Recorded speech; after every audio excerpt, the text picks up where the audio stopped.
From the yacht club, I'll be hiking towards this new commercial development. This used to be an old Del Monte plant, canning plant. They preserved the exterior building, but they have renovated the inside and built commercial establishments.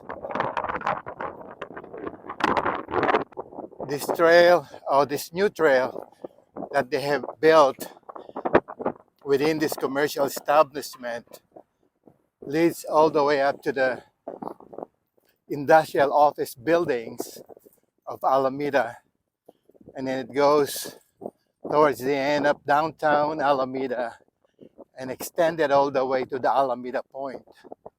So these are long hiking trails connecting the major points within the city of Alameda. And behind this historical building that they have preserved, they built all those new condominium complex at the back.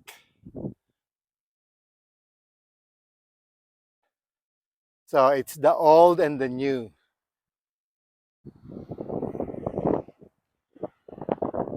I believe this is also an old or historical docking sites here that they really try to preserve.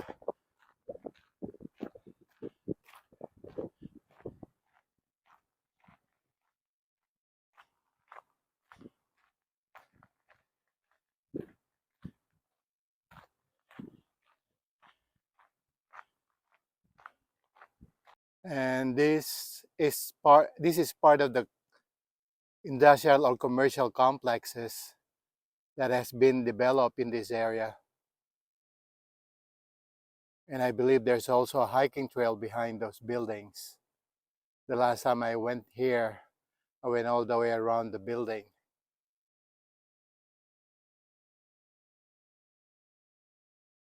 Yep, there's some jogging trails.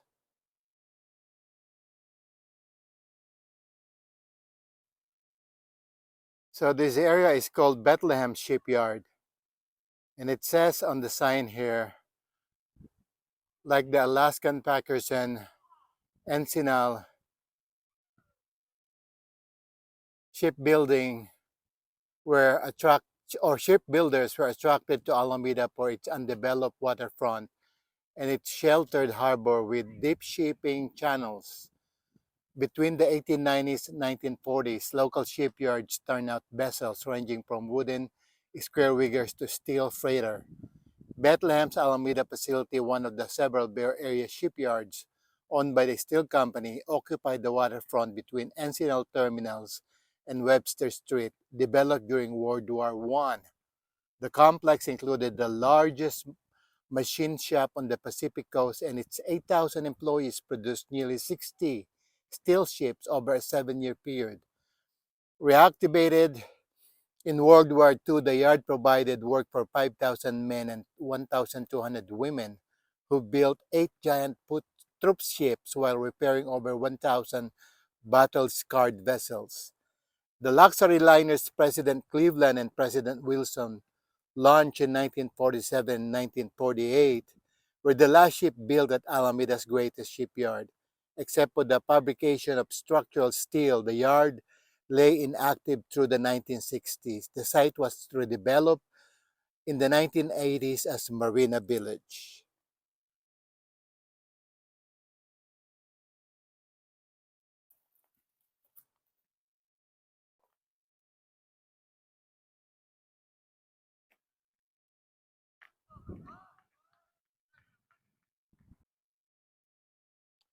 Encinal terminals, where rail, truck, and steamer meet. Once ranked as the Bay Area's leading privately owned shipping facility, established in 1925 by the California Packing Corporation, the Del Monte.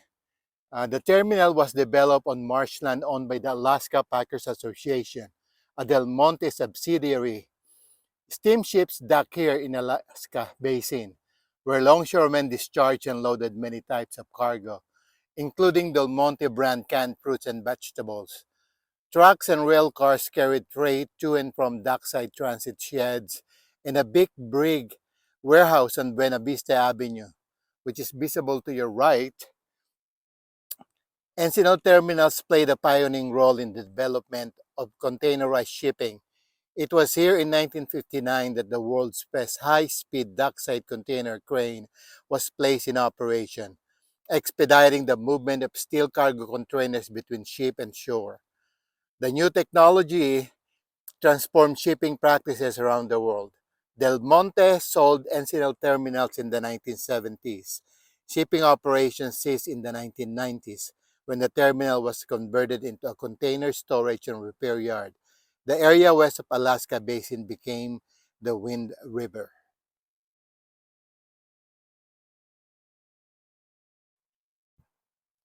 I'm approaching the end of the hiking trail of Marina Village, or the area that has been developed as Marina Village. And this is some of the buildings or offices that were built here.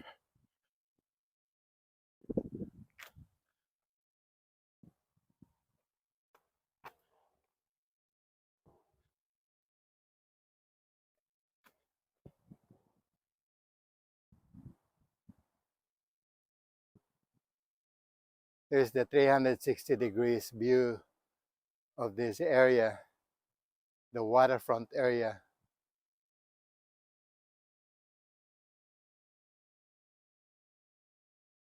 of Alameda.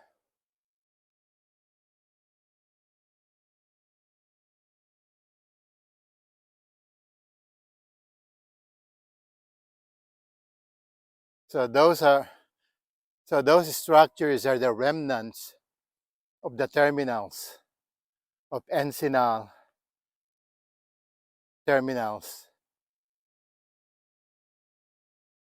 This is part of the Alameda's history, and the brick building that I just showed you earlier, like they preserved the outside brick structure and renovated the inside for modern commercial offices and stores. But this part, they maintain the shipyard area.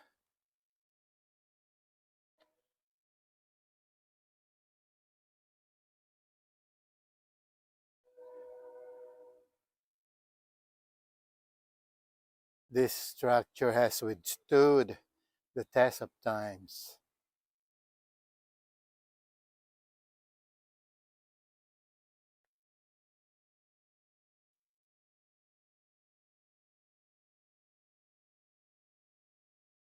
Hopefully, they're able to preserve this historical part of Alameda and not develop it to another waterfront uh, condominiums or single home subdivision.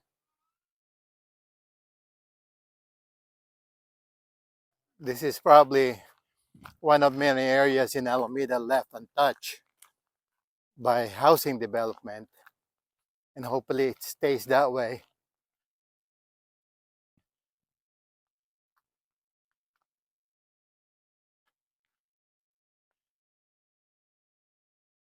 That's a lot of acreage to be developed by the waterfront.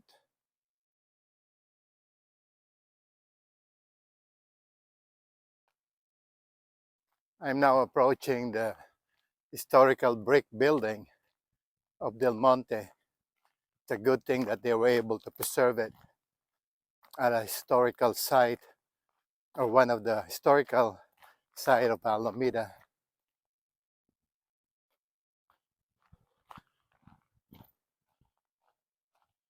So the whole building was preserved, or the structure of the brick building.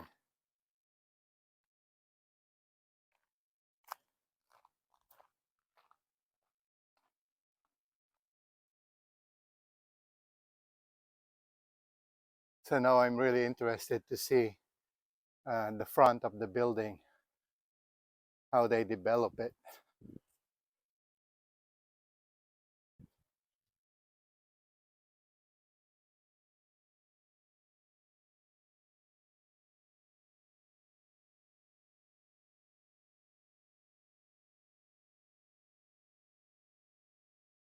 And it looks like there's already some establishment here.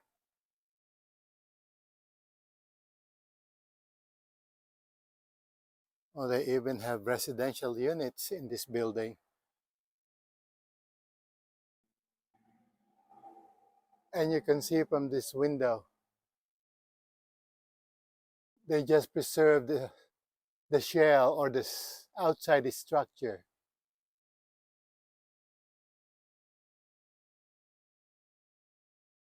and gutted the inside and develop it.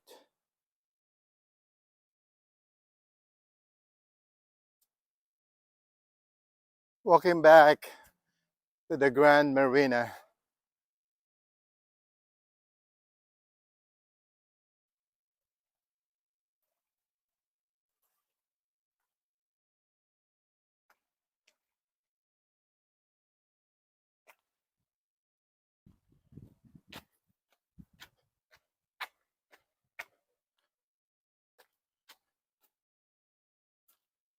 still overcast, but there's a little sunshine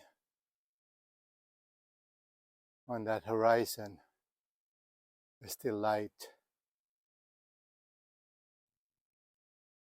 Back to the Grand Marina, a few more yards away from the parking lot.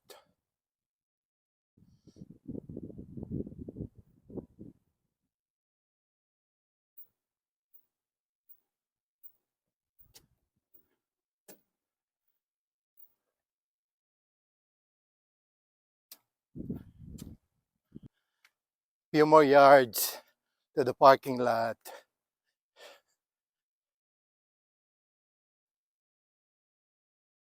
Getting closer.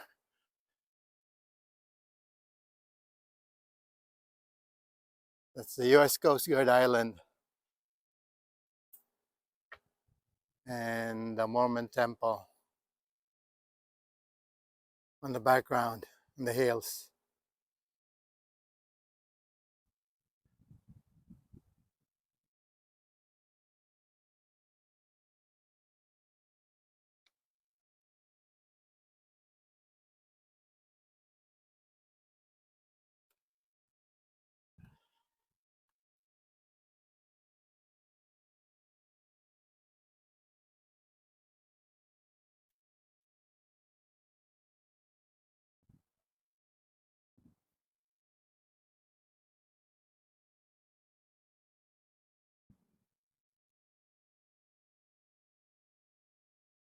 Arrive at the parking lot.